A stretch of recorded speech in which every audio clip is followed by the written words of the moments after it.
Hello students, in this video we are going to see how to solve a linear programming problem using simplex method in OR. This is the problem given. We are going to solve the following LPP by simplex method. Maximize z is equal to 4x1 plus 7x2 subject to the constraints 4x1 plus 3x2 is less than or equal to 12, 3x1 plus 4x2 is less than or equal to 12, x1 and x2 are greater than or equal to 0. These are the steps what we have when we start using simplex method. Step number 1 is first we have to check whether the given LPP is either maximize or minimize. Maximize means directly we can go into the method. If it is minimize means in the first step we have to convert the given LPP to maximization. After that we have to move on to the next step. But in this problem that is given as maximization. So directly we can go into the method. The next step is we have to check all BIs are non-negative. BIs are the right side values. Here the right side values are 12 and 12. Both are positive, that is non-negative. First we have to make sure the given values in the right side are positive. If it is negative means what we have to do? We have to make it as positive. For example, that is not given in this problem. For example, in this place, instead of 12, if we have minus 12.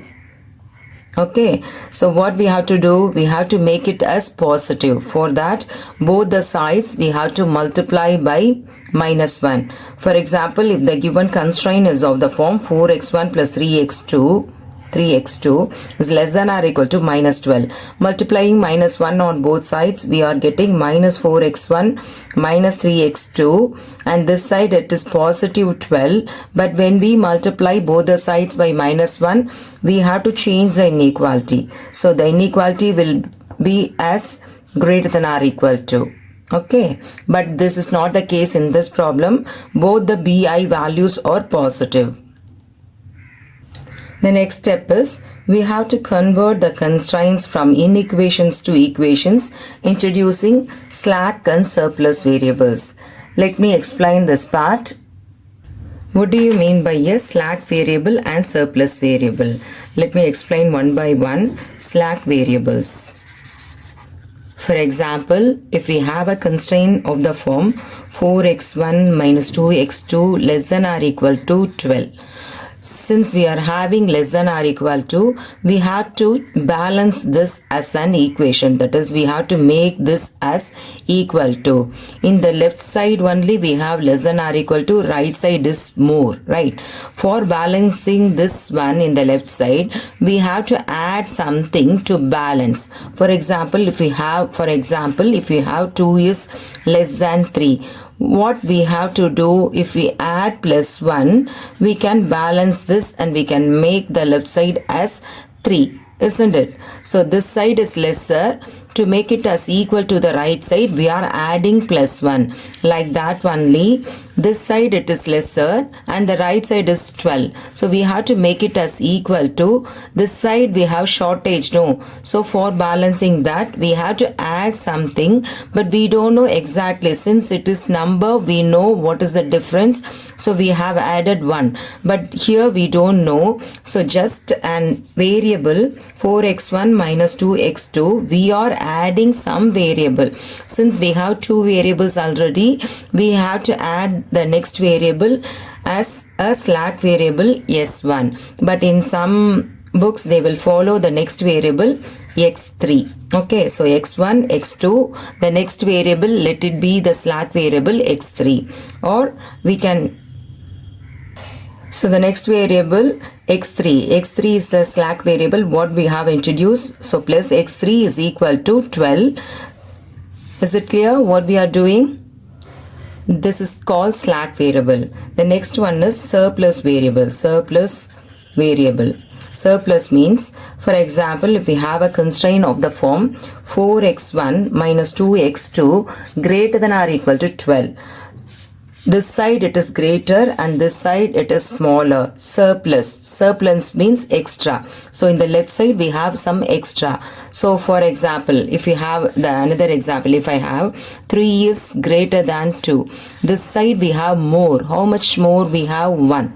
So if I take subtraction of 1, that is 3 minus 1, it is 2. So we can balance these two parts, right? Like that only the same procedure we are going to do. The left side we have more. For balancing that, for making us equal to, we have to subtract 4x1 minus 2x2. Since we have two variables, the next variable, immediately the next variable, let it be the surplus variable with the negative sign. We have to remove. So minus x3 is equal to 12. Is it clear?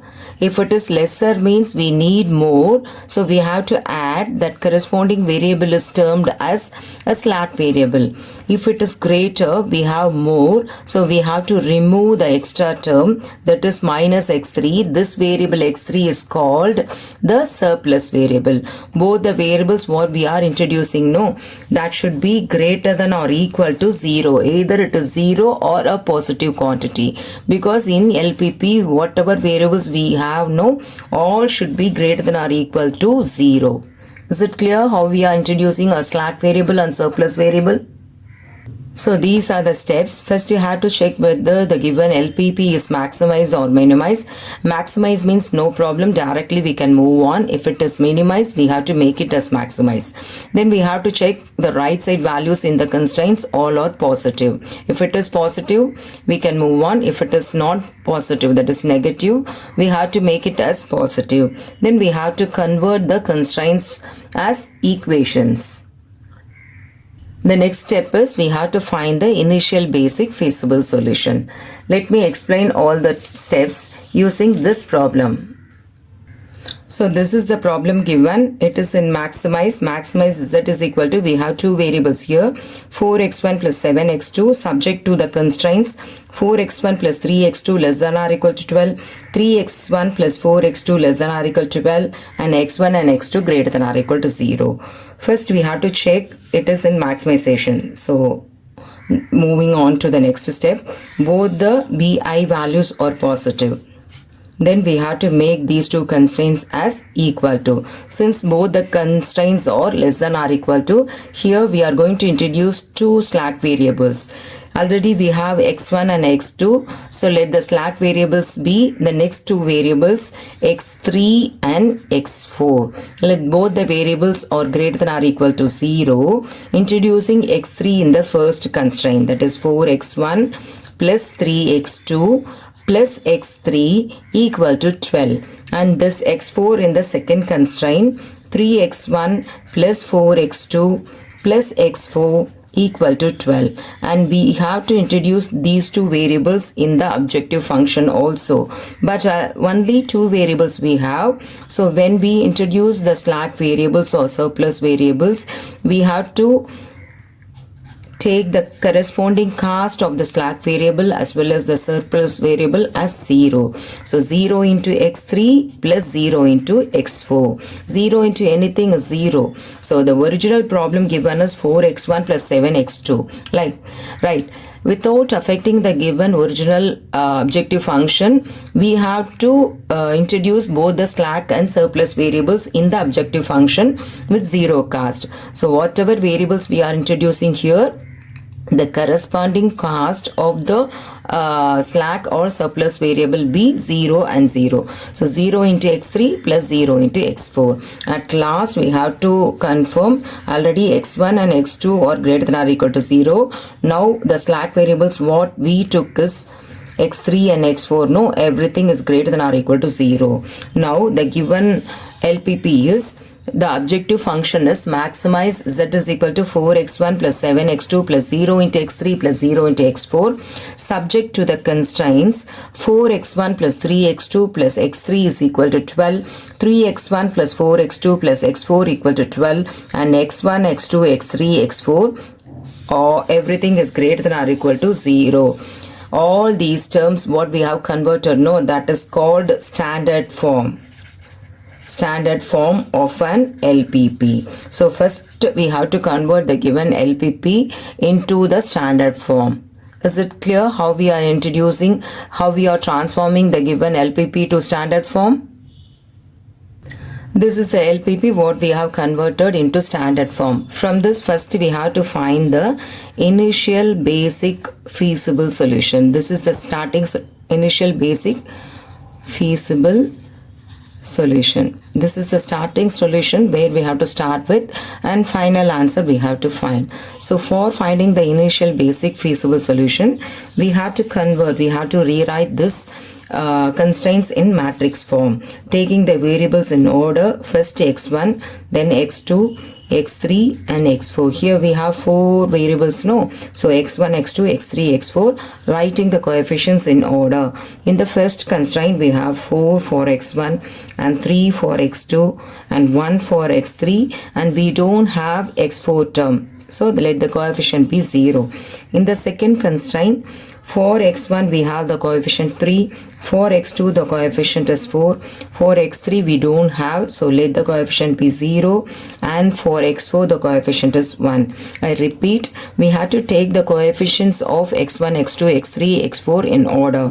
First one 4, 3, 1, no x4, let it be 0. Second one 3, 4, no x3, the coefficient is 0 and this is 1. And x1, x2, x3, x4 is equal to, right side it is 12, 12. We have represented the given two constraints in the matrix notation, that is Ax is equal to B. Here A is this coefficient, this matrix, and X is this matrix, and B is this matrix. See, when we multiply the first row with first column, 4 into x1 plus 3 into x2 plus 1 into x3 plus 0 into x4 equal to 12. We are getting the first constraint. And the second row, 3 into x1 plus 4 into x2 plus 0 into x3 plus 1 into x4 equal to 12. We are getting the second constraint. Both the constraints we are representing in a matrix notation. Is it clear? From this one we have to find the initial basic feasible solution. In this, first we have to write the identity matrix. What do you mean by identity matrix? 1 in the diagonals and 0 in all the other places. For example, if I represent a 2 by 2 matrix, what is the identity matrix? 1 0 0 1. If it is a 3 by 3 matrix, 1 0 0 0 1 0 0 0 1. This is the identity matrix for 3 by 3. This is for 2 by 2. So here only two constraints we have. We have to see a 2 by 2 identity matrix. So 1 0 0 1. 1 0 0 1. This is the identity matrix, and we have to write the corresponding variables. What is the corresponding variables we have? x3 and x4 equal to the right side values as it is. We have to take 12 12. So x3, when you multiply the first row with this, no, x3 into 1 into x3 plus 0 into x4. So simply we have x3 as 12. And 0 into x3 plus 1 into x4, so it is x4 equal to 12. So these are the starting solutions or initial basic feasible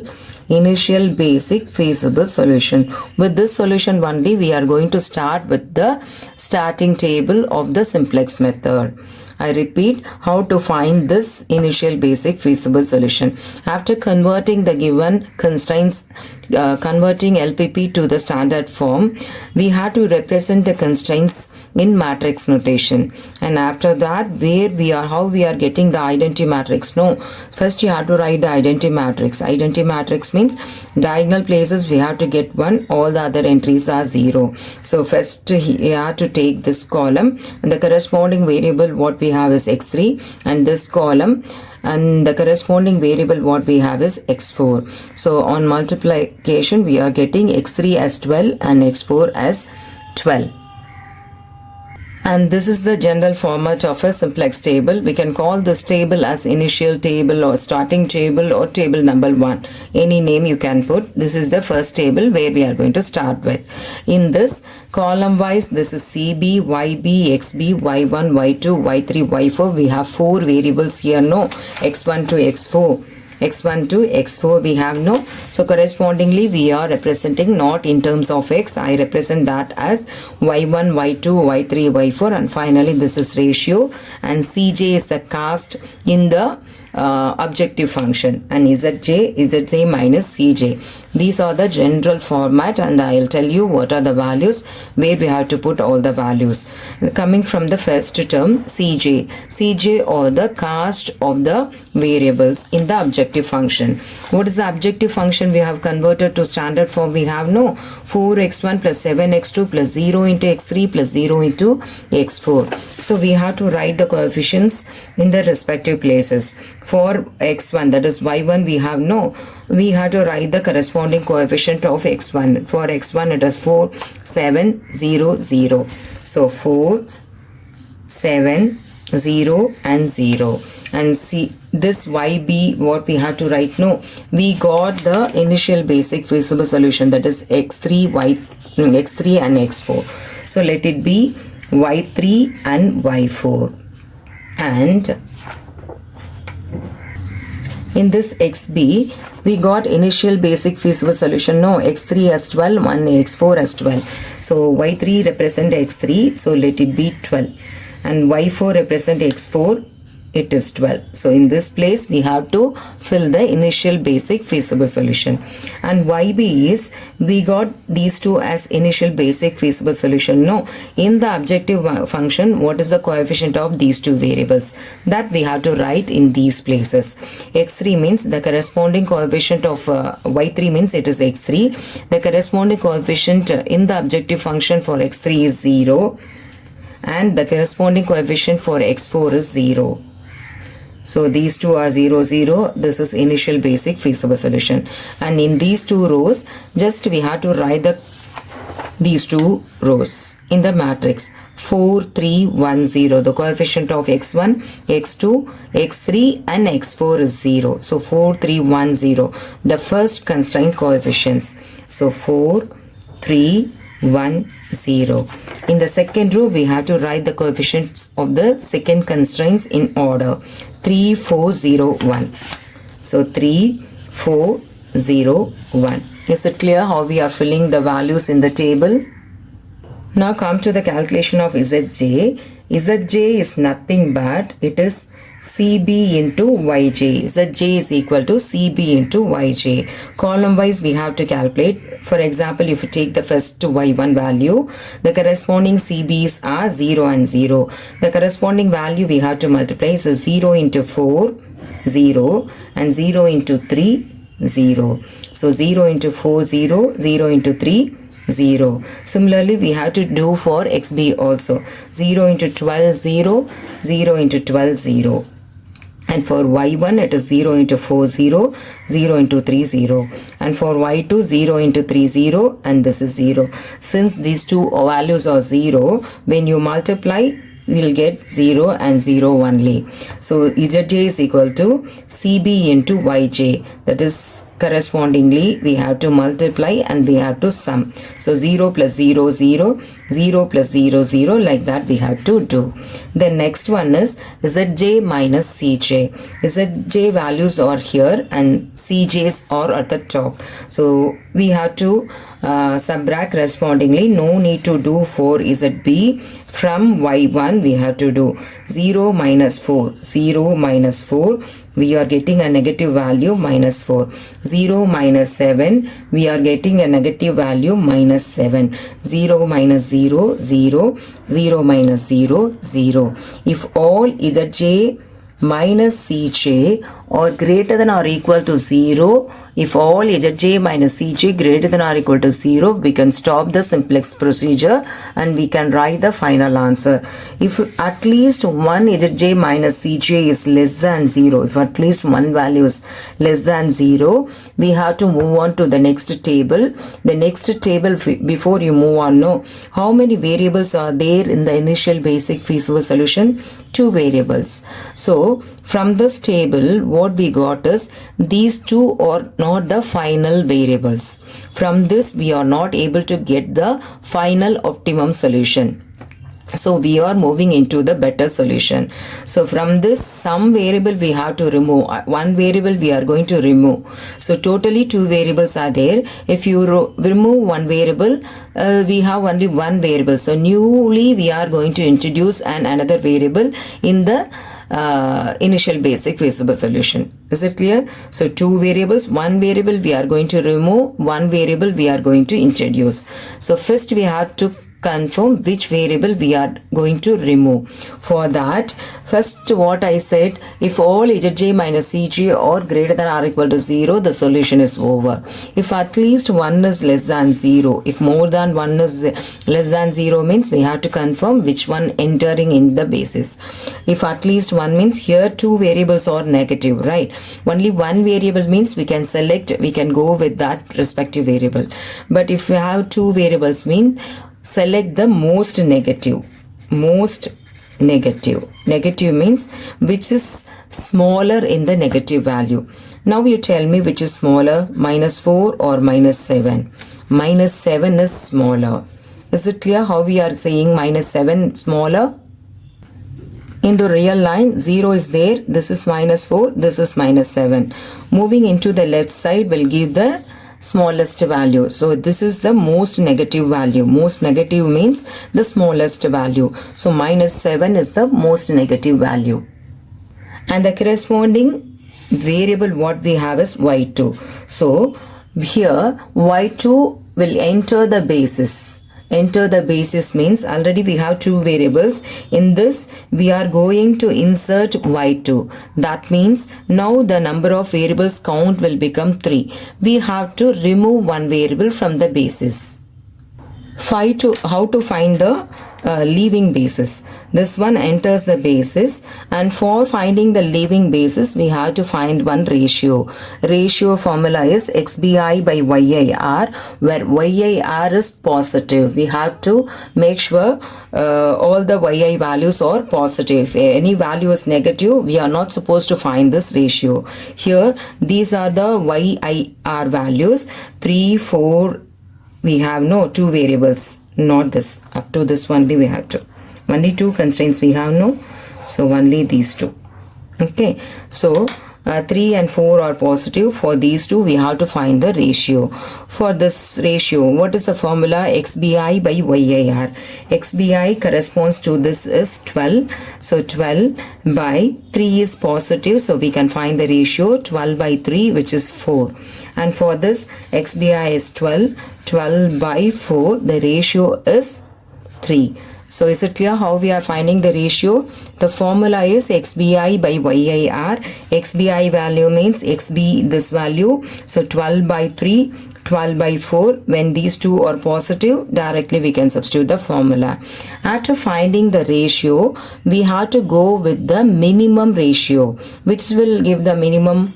3 is the minimum. It corresponds to which variable? y4. So this one leaves the basis. This one is leaving and this one is entering. So y4 leaves and y2 enters. That we have to write at the bottom of the table. Since I don't have any space, I'll write here. Therefore, y2 enters and which one is leaving? y4. y4 leaves the basis. Is it clear up to this? Now we are moving into the next table. The format is same. The variables differ. In the previous table we have y3 and y4. In the place of y3 we don't have any change, so y3 will remain the same. But in the place of y4 now we have introduced y2. So in the place of y4 we have to take y2, and Cj values are same, 4700. So 4700. Y3 and Y2 corresponding CB values we have to write. For Y3 the corresponding CB value is 0. For Y2 the corresponding value is 7. In the previous table we had Y4 and the corresponding CB value is 0. But here we have Y2, the corresponding CB value is 7.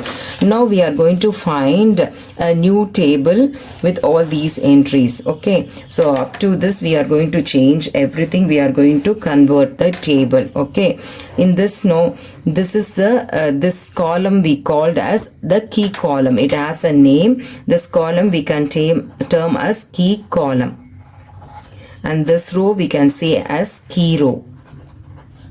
And the intersection of key row and key column, that is 4, we have this we can say as key element or pivoting element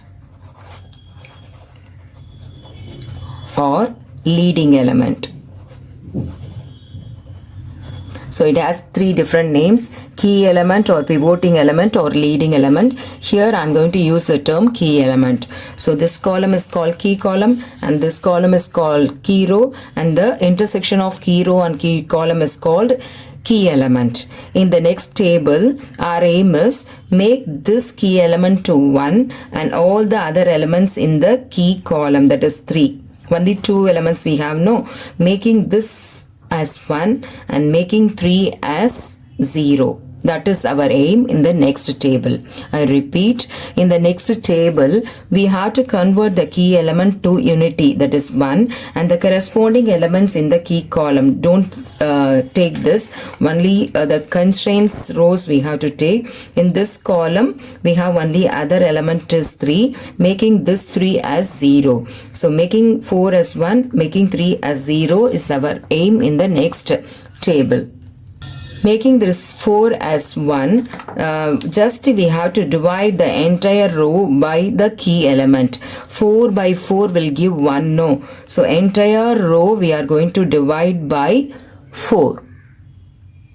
So the first from XB we have to do it. So 12 by 4 will give 3.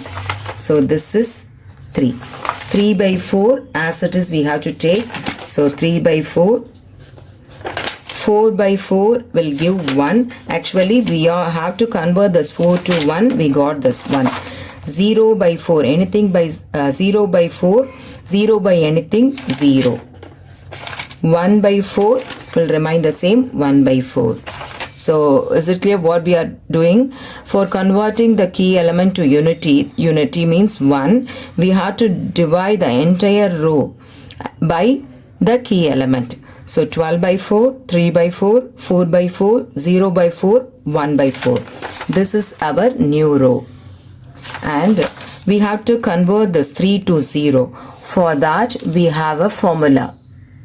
This is the formula, new row element. New row element means these elements. What we are going to find now, new row element is equal to the corresponding element in old row element. For example, if you take this place we are going to find means the corresponding element, old row element is 12, right? So old row element minus corresponding element in the key row into corresponding element in the key column by key element. I repeat the formula. New row element is equal to old row element minus corresponding element in the key row into corresponding element in the key column by key element. This division is only for this part, not to this. Now come to the calculation. This place we are going to find what is the new row element. So 12 is the old row element. So old row element is 12 minus corresponding element in the key row into corresponding element in the key column by key element. If it is 12 means see the corresponding element in the key row. This is the key row, up to this what we have, that is the key row. So the corresponding element in the key row is 12 into For this, the corresponding element in the key column, this is the key column, no, the corresponding element in the key column is 3. By key element is fixed, that is 4. 4 is fixed for all the terms. So I repeat, if you are going to convert this 12 means old row element 12 minus corresponding element in the key row 12 minus 12 into 3 by key element. Corresponding element in the key row into corresponding element in the key column by 4. So which is equal to, when you divide it as 3. So 12 minus 9 which is equal to 3. So in this place, in the place of 12 in this table, no, now we got as 3. Is it clear? Now come to the next one, 4. Right? 4. For 4, let me explain that. Old row element is 4. Right?